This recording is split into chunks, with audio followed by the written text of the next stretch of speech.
বোনেরা, নবীর বিবিদের কি আল্লাহ রাব্বুল আলামিন ছাড় দেয় নাই? কেমন ছাড় দেয় নাই আল্লাহ রাব্বুল আলামিন সূরাতুল আহজাবের ভিতরে বলেন, ইয়া আইয়ুহান নাবিয়্যু কুল লি আজওয়াজিকা ওয়া বানাতিকা ওয়া নিসাইল মুমিনিন। হে পয়গম্বর,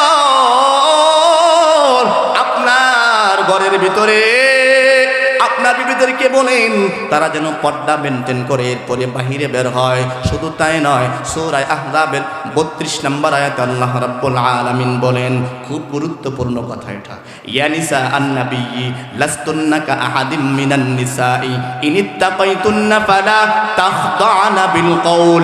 ও পয়গম্বর, আপনি তাদেরকে জানায়া দেন তারা যেন পর্দা মেনটেন করে কথা বলি। কথা বলতে গিয়েও পর্দা করা লাগবে। কই কথা বলার মধ্যে কোনো পর্দা আছে? ওরে বাবারে, বেডির কথা মনে হয়েছে আসমিতা বাজার তে উনা যাইব। আসমিতা বাজার আমি চিনি, কিন্তু ঠিক নেই। রাগ করার কোনো কারণ নাই আম্মা জানেরা, বোনেরা, আপনাদের ভালোর জন্য বলতেছি, শোনেন। ও আম্মা জান, ও কচিয়াদিনের বোন, আপনি যে পর পুরুষের সঙ্গে কথা বলতেছেন, মোবাইলে হোক আর বাস্তবে হোক, পর পুরুষের কানের মধ্যে আপনার কথা যাইতেছে। এক একটা কথার কারণে এক একটা জেনা হইতেছে, এক একটা কবিরা গুনাহ হইতেছে।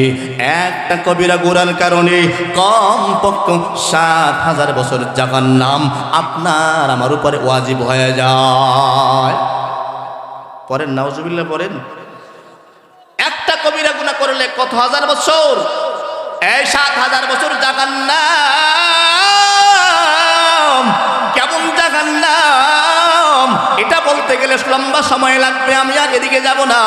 আমি আপনাদেরকে অনুরোধ করে বলে যাই গো আম্মা জানেরা, ও বোনেরা, আপনারা বড় জাতির এক দামি সম্পদ। ইহুদি খ্রিস্টানেরা এখন বর্তমানে চাইতেছে কেমনে মুসলমানদের নারীদেরকে বেপরদায় আনা যায়, কেমনে মুসলমানদের নারীদের পেটটাকে নষ্ট করা যায়, কেমনে মুসলমানের নারীদের গর্ভধারণকে নষ্ট করা যায়। যদি মুসলমানদের নারীদের গর্ভধারণকে নষ্ট করা যায়, চক্রান্ত চালাইতেছে। কারণ হলো এমন চক্রান্ত যদি সাকসেসফুল হয়ে যায়, আমার মনে হয় এই যুগের উসমান হাদি আর আসবে না। আসবে? কথা কয় না রে। এই যুগের উসমান হাদি আর আসবে না। এই যুগের মধ্যে ওলামায়ে কেরাম যিনি প্রধান বক্তার মতো বক্তা আর তৈয়ার হবে না। এই যুগের সবচাইতে বড় বুজুর্গ মাহমুদুল হাসান সাহেব যাত্রাবাড়ি সাহেব তৈয়ার হবে না। যারা চাইতেছে মহিলাদেরকে বেপরদায় করতে পারলে তারা সাকসেস। তারা বুঝতে পারছে যে এই গোডাউনটাকে দুর্বল করো, আমাদের মিশন সাকসেস হয়ে যাবে। এই গোডাউন যদি নষ্ট হয়ে যায়, এই গর্ভধারণ যদি নষ্ট হয়ে যায়, যত গুলা বাইর হবে সব কিলার, সন্ত্রাস, বদমাইশ, লুচ্চা বাইর হবে। এই জন্য আমি আম্মা জান এবং বন্ধুদেরকে বলি, নিজেকে একটু নিয়ন্ত্রণে আনেন। আপনি ভাইবেন না আপনি খোলামেলায় চললে আপনি দামি হয়ে যাবেন। আমি আমার আয়াতের ভূমিকার দিকে যাই। এতক্ষণ বললাম আল্লাহ তাআলা কত মায়া করে, কত মহব্বত করে আপনাকে আমাকে বানালেন। এবার আল্লাহ রাব্বুল আলামিন এবার বলেন, ইয়া আইয়ুহাল ইনসান মা গররাকা বিরাব্বিকাল কারীম। বড় চিন্তার বিষয়, বড় চিন্তার বিষয়। আমার মনে হয় এটার অর্থ যদি আপনি বুঝতেন, আপনিও চিন্তায় পড়ে যাবেন। ইয়া আইয়ুহাল ইনসানু মা গররাকা বিরাব্বিকাল কারীম। আল্লাহ রাব্বুল আলামিন আপনাকে আমাকে ডেকে ডেকে ডেকে ডেকে বলে, বান্দা আমি এমন একজন মায়ের মালিক, আমি এমন একজন কারিম রব। ওই কারিম রবের কাছ থেকে কে তোরে দূরে সরায় দিল? কোন জিনিস তোমাকে দূরে সরায় ফেললো বলো? বলেন কি? বলেন আল্লাহ। বলেন কি? আল্লাহ ডেকে ডেকে বলে, ইয়া আইয়ুহাল ইনসানু মা গররাকা বিরাব্বিকাল কারীম।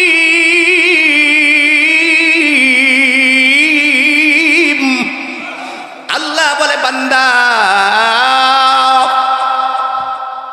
আমার মতো একজন রব, আমার মতো একজন মালিক আর কেউ নাই। এমন মহান একজন রবের কাছ থেকে দুনিয়ার কোন জিনিস তোমাকে দোকায় সরায় দিল?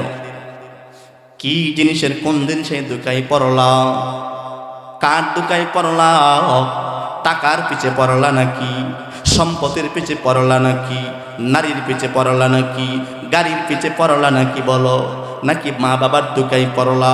এই যুবক ইউটিউবের দোকায় পড়লা নাকি বলো? ফেসবুকের দোকায় পড়লা নাকি বলো? টিকটকে ফেমাস হওয়ার জন্য দোকায় পড়লা নাকি বলো? আবার গয় না যে ফেসবুকের কথা আল্লাহ কইছেনি, ফেস তো তোমরাই লাগো, আমি লাগাই না। আমি তো শুধু বুঝাইতে যাই বলতেছি বর্তমান যে অবস্থা, যুবক এবার মোবাইলের পাগল, ফেসবুকের পাগল, ইউটিউবের পাগল, টিকটকের পাগল। একটার পরে একটা দোকায় আমরা পড়ে আছি। বর্তমানে আর একটা ভয়ঙ্কর সমস্যা হলো মোবাইলের জুয়া। হায় হায় হায় রে হায়, ফ্যামিলি ধ্বংস, সমাজ ধ্বংস, সব শেষ, সব শেষ এই মোবাইলের জুয়া। ঠিক নেই? খারাপ লাগে তোমাদের?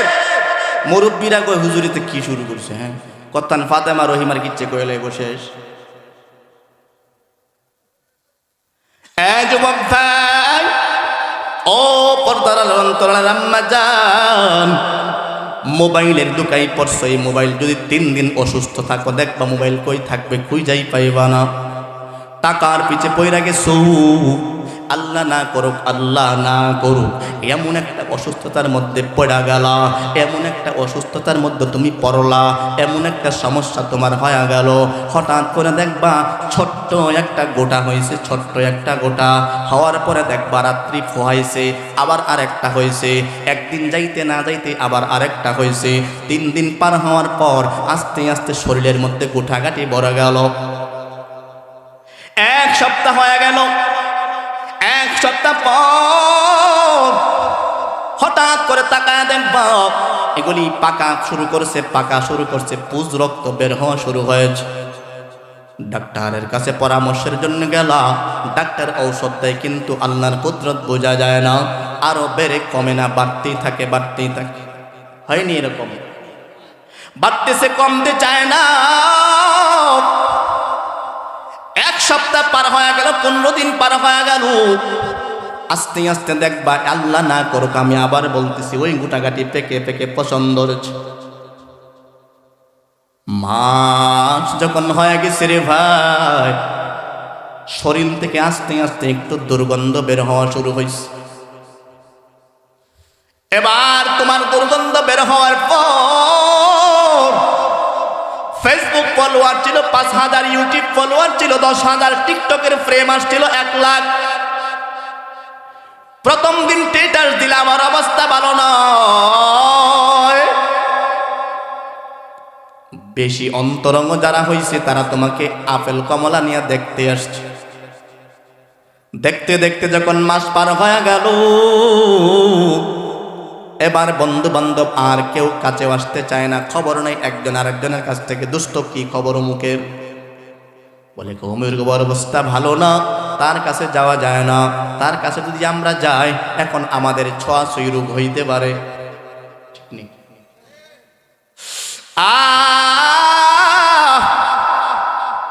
তার কাছে যাওয়া যায় না, যদি যায় তাইলে রোগ বেদ বাড়তে পারে, ছোঁয়াছুঁই রোগ হয়ে যাইতে পারে, তার কাছে এখন আর যাওয়া যাবে না। ও আমার প্রাণের যুবক, ভালো করে খেয়াল করে শুনো। আমি যেমনই হই না কেন, কথাগুলো একটু দিলের কান লাগাও। আমি মনে করতেছি যদি কথাগুলো দিলের কান লাগায় শোনো, বালিশের সঙ্গে মাথাটা লাগায়া চিন্তা করো, কাজে লাগবে। 1 মাস পার হয়ে গেল, দুর্গন্ধ আস্তে আস্তে বেড়ে গেল। ভাই আমার, যদি বিবাহ করে থাকেন, স্ত্রী আস্তে আস্তে নাক বন্ধ করে করে কাছে আসতে চায় না। ডাক যদি আপনি 10টা দেন, 11টার মাথায় বলবে এত চিল্লাচ্ছ কেন, বলো কি হয়েছে। ঠিক কয়েকদিন পর শ্বশুর শাশুড়ির কাছে বলবে, আপনার ছেলেকে নিয়ে আপনারা থাকেন, আমি আর পারতেছি না, আমি আমার বাবার বাড়ি চলে যাই। ওই কুষ্ঠরোগীর সেবা যত্ন আমি করতে পারবো না। কেন রে ভাই? ওই বিবির জন্য মাথার গাম পায়ে ফেলাইছো, জুমার নামাজ পর্যন্ত সারছো। কই আজকের বিবি? সুন্দরী বিবি বলে আমার চেহারা বড় সুন্দর, আমি ওই কুষ্ঠরোগীর কাছে তাইকা কোনো লাভ নাই, কোনো লাভ নাই। বাবার বাড়ি চলে গেছে, সন্তান যদি থেকে তাকে সন্তানও আসতে চায় না। যেই সন্তানকে কাছ থেকে আইসা ভাই কোলে নেই আমরা, ঠিক নেই, সন্তানের কপালে চুমু খেলে কষ্ট সব শেষ হয়ে যায়। এই সন্তানও বলে বাবার শরীর থেকে দুর্গন্ধ বের হয়ে, যাওয়া যাবে না, যেতে পারবো না। আস্তে আস্তে হাসপাতালের বেডে তুমি শোয়া, একটা পর্যায়ে দেখবা তোমার মা তোমার বাবাও তোমার কাছে যাইতে গেলে নাকে কাপড় দিয়া তারপরে যায়, কারণ তারাও তো মানুষ, তাদের তো না কাছে দুর্গন্ধ তো একটু লাগে, ঠিক না? হাসপাতালের নার্স, হাসপাতালের ডক্টররাও তোমার কাছে আসতে চায় না। তুমি বড় একা, ডানেও কেউ নাই, বামেও কেউ নাই, তুমি বড় একা। এই সময় যদি আমি আমার আল্লাহকে একবার ডাক দাও, মালিক আমার,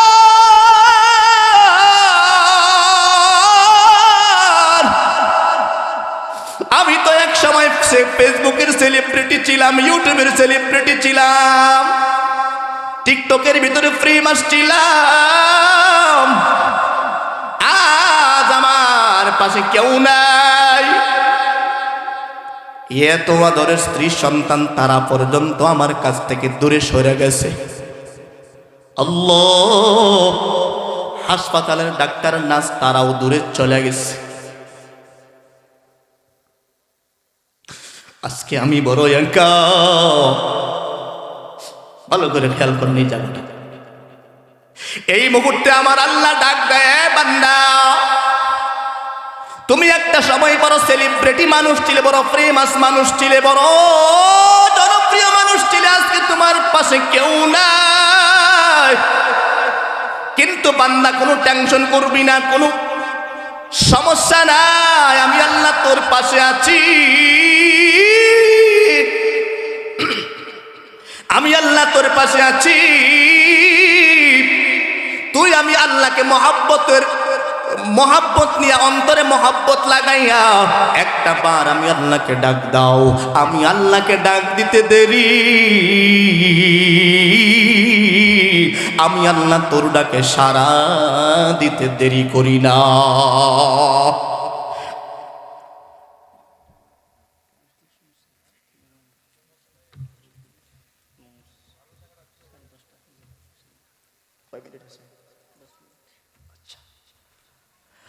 মুসলমান ইমানদার বলেন, এই মালিকের দয়া আসেনি? আছে? সবাই কইছে না। এখানে যারা বসছেন অনেকেই এশার নামাজ পড়েন নাই। মিথ্যা কথা না সত্য কথা? লজ্জা লাগে বলতে? পড়ছেন, এমন নিয়ত করে বসছেন যে ফজরও পড়তাম না, জাগরে আল্লাহ, ঠিক না? কিন্তু আমার প্রশ্ন হলো, ভাই আমার, ও মুরব্বী বাবারা, এ আব্বাজান, আমার কাছে বড় আফসোস হয়, বড় আফসোস। বিভিন্ন জায়গায় প্রোগ্রাম করতে যায়, উস্তাদদের খিদমতের বরকতে, বাবা মার দোয়ায় আল্লাহ অনেক বড় বড় স্টেজে আমাকে এখন বসায়। গর্ব করতেছি না, অহংকার করতেছি না, বুঝাবার জন্যে বলতেছি। বহু জায়গায় যাই দেখি মুরব্বী দাড়িটি একটা দাড়িও কাঁচা নাই, সব দাড়িগুলা পেকে পেকে পেকে পেকে পেকে পেকে সাদা হয়ে গেছে। এরপরও বুড়া চাচা আমার, মুরব্বী আব্বা জান আমার শ্বাসটলে বসে বসে টিভির দিকে দেখতেছে, চোখে ভালো করে দেখে না, এভাবে দেখতেছে। আর সিগারেট খাইতেছে আর চা খাইতেছে। মসজিদে আজান হয়, আমার মুরব্বী বাবার খবর নাই। আসেনি? যুব সমাজের কথা তো কইলে আমি এত, মোবাইল নিয়ে ব্যস্ত, আজান হয় খবর নাই। অনেকেই কিন্তু স্বীকারোক্তি দিয়েছেন ঈশান নামাজ পড়েন নাই, ফজর পড়বেন কিনা আল্লাহ ভালো জানে। কিন্তু আমার যেই মূল কথাটা আমি আপনাদেরকে বুঝাইতে চাইতেছিলাম, কথাটা হচ্ছে, বলেন আমরা যে ফজর এশা পড়ি নাই, ফজর পড়ব কিনা তাও জানি না। আল্লাহ রাব্বুল আলামিন সকালবেলার খানা আমার বন্ধ করছেনি কোনো দিন? সবাই বলেন। না বললে কি পরিণত হবে? আমার সঙ্গে না আল্লাহর সঙ্গে? বলেন, এশার নামাজ পড়ি নাই, ফজর পড়ি নাই, এরপরে জোহর পড়ি নাই, আসর পড়ি নাই, মাগরিব পড়ি নাই, এভাবে একদিন দুই দিন নাই। যৌবন আসার পর থেকে, বালেগ হওয়ার পর থেকে 18-20 বছর মুরব্বী বাবারা, ও পর্দার অঞ্চলের আম্মা জানেরা, এই বোনেরা 20 বছর, 30 বছর, 25, 40, 50, 60, 70 হয়ে গেছে। এখনো পর্যন্ত কত ওয়াক্ত নামাজ কায়দা করেছি জানি না। বলো, তোমাদের পায়ে ধরে প্রশ্ন রাখি, আমার আল্লাহ রাগ করে কোনোদিন পানি বন্ধ করছে, বাতাস বন্ধ করছে, খানা বন্ধ করছে, এই আলো দেওয়া বন্ধ করছে? করে নাই। কেন? এমন একজন মায়ের মালিক পাইছো, ওই মালিকের কথাটাই বুঝায়, ইয়া আইয়ুহাল ইনসানু মা গররাকা বিরাব্বিকাল কারীম। এমন একজন মায়ের মালিক তোরা পাইছো, এই মালিক আর কাউকে পাইবা না। ওই কারীম রব থেকে তোরে কি দূরে সরায়া ফেললো? ওই কারীম রব তো তোকে আল্লাযী খালাকাকা ফাসাওয়াকা ফাআদালাক ফি আইয়ি সূরাতিম মা শাআ রাক্কাবাক, সুন্দর সিরাত দিছে আর তোরে মালিক, সব কিছু তোরে মালিক দিছে। এরপরে মালিককে ভুলে ভুলে ভুলে ভুলে দুনিয়ার রং তামাশার মধ্যে পড়ে গেছো। পয়গম্বর আরবি সাল্লাল্লাহু আলাইহি ওয়াসাল্লাম বলে, ইত্তাকিল মাহারিম তাকুন আবাদান নাস। হে উম্মত, গুনাহের কাজ ছেড়ে দাও, নেক কাজের দিকে আগায়া যাও। যাবেন তো ইনশাআল্লাহ? নেক কাজের দিকে যাবেন তো ইনশাআল্লাহ? আমি এখন আপনাদের সামনে বলতে চাইতেছি, কেউ উঠবেন না, প্রধান বক্তা চলে আসবেন। মাহফিলের আর্থিক একটু সমস্যা আছে, রুমাল যাচ্ছে, আপনারা যে যা পারেন পকেটে হাত দিয়া রুমালে দিয়ে দেন। পারবেন না ইনশাআল্লাহ? আজকে তো মাহফিল আইসা ডাইলপুরি কম খাইছেন না? ডাইলপুরি তো কয় না? এদিকে আমি অনেক মাহফিল করি, জানি ডাইলপুরি খায়, জালমুড়ি খাইছেন, চটপটি খাইছেন, ফুচকা খাইছেন, যা খাইছেন তো খাইছেনই। এখন যেটি আছে এটি আল্লাহর রাস্তে রুমালে দিয়ে দেন। আল্লাহ তাআলা প্রত্যেকের দানকে কবুল। অনেক কিছু সুন্দর, কিন্তু এটা শুনে বাড়িতে গেলাম, ফজরের নামাজ পড়ি নাই, জহুর পড়ি নাই, আসর পড়ি নাই, মাগরিব পড়ি নাই, ঈশা পড়ি নাই। আগামীকাল আবার আইসা মাহফিলে বসলাম, আর কইতেছি যুবক যারা আছে যে আর একটু কয়েকদিন পরে নামাজটা পড়বনে, ওই যে দেখেন লাইট মারে করতে, আর কয়েকদিন পরে নামাজটা পড়বনে। আমি আপনাদের কাছে শেষ কথা বলে বিদায় নিব। বলেন, আপনি যে কয়েকদিন পরে নামাজ পড়বেন, আর একটু বুড়া হইলে নামাজ পড়বেন, মুরব্বী বাবারা বলতেছে এই তো দূরে এলাম, শীতটা গেল না একটু। বলেন, মরার কোনো গ্যারান্টি কি কেউ দিতে পারছে? পারবে? এই পর্যন্ত কেউ দিতে পারে নাই, পারবেও না। আল্লাহ রাব্বুল আলামিন বলেন,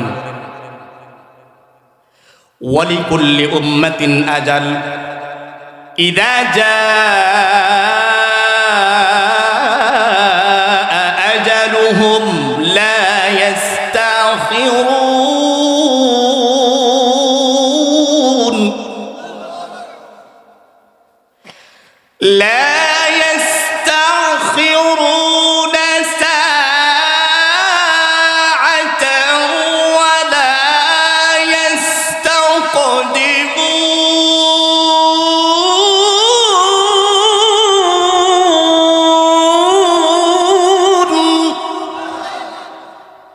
ولكل أمة أجل إذا جاء أجلهم لا ইস্তাখিরুনা সাআতাও ওয়া লা ইস্তাকদিমুন। এই গ্যারান্টি কেউ দেয় নাই, কেউ দিতে পারবেও না। এমনকি শুধু তাই নয়, কার মরণ কখন হবে কেউ বলতে পারবে না। আল্লাহ বলেন তোমাকে 1 সেকেন্ড আগেও আনা হবে না, 1 সেকেন্ড পরেও নেওয়া হবে না, যত সময় যখন আমি তোমার সময় নির্ধারণ করে দিয়েছি। এবং কুল ইয়াতাওয়াফাকুম মালাকুল মাউতুল্লাযী দুক্কিলা বিকুম, তোমার জন্য বরাদ্দ আছে মৃত্যুর ফেরেশতা, সময় হবে ঠাস করে ধরে নিয়ে আসবে। খোদার কসম, মন্ত্রী হও, এমপি হও, নেতা হও, খেতা হও, কিলার হও, সন্ত্রাস হও, বন্দুক আছে, রাইফেল আছে, খোদার কসম আজরাইলের সামনে কোনো বাহাদুরি টিকবে না, টিকবে না, টিকবে না। আল্লাহ তাআলা আমাদের সবাইকে উত্তম বুঝ এবং আল্লাহ তাআলার ভয়, আর আমি যে আজকে বয়ান করলাম আল্লাহ তাআলা কেমন মহান রব, কেমন কারীম রব, এই বিষয়টুকু আমাদেরকে বোঝার তৌফিক দান করেন। পয়গম্বরের হাদিস থেকে ছোট্ট হাদিসের এক অংশ পাঠ করেছিলাম। আল্লাহর নবী বলেন, উম্মত গুনাহ ছেড়ে দাও, গুনাহ ছেড়ে দাও, গুনাহ নিয়ে কবরে আইসো না, যদি আসো কবরের হালাত কিন্তু ভালো না। আল্লাহ তাআলা আমাদেরকে বোঝার তৌফিক দান করেন, আমিন। ওমা তৌফিক ইল্লা বিল্লাহ। আপনাদের কাছে যদি কোনো বেয়াদবিমূলক কথা হয়ে থাকে ক্ষমা চাই, আর আলোচনার মধ্যে কোনো ভুল বেয়াদবি হয়ে থাকলে আমার আল্লাহর কাছে আমি ক্ষমা চাই। আল্লাহ যেন আমাকে এই কণ্ঠকে আমৃত্যু পর্যন্ত হকের পক্ষে কবুল করেন, বলেন আমিন। ওয়া আখির দাওয়ানা আনিল হামদুলিল্লাহি রাব্বিল আলামিন। আসসালামু আলাইকুম ওয়া রাহমাতুল্লাহ। মাশাআল্লাহ, হযরত অনেক গুরুত্বপূর্ণ আলোচনা করতেছিলেন। আমরা সময় স্বল্পতার দরুন বেশি সময় দিতে পারলাম না।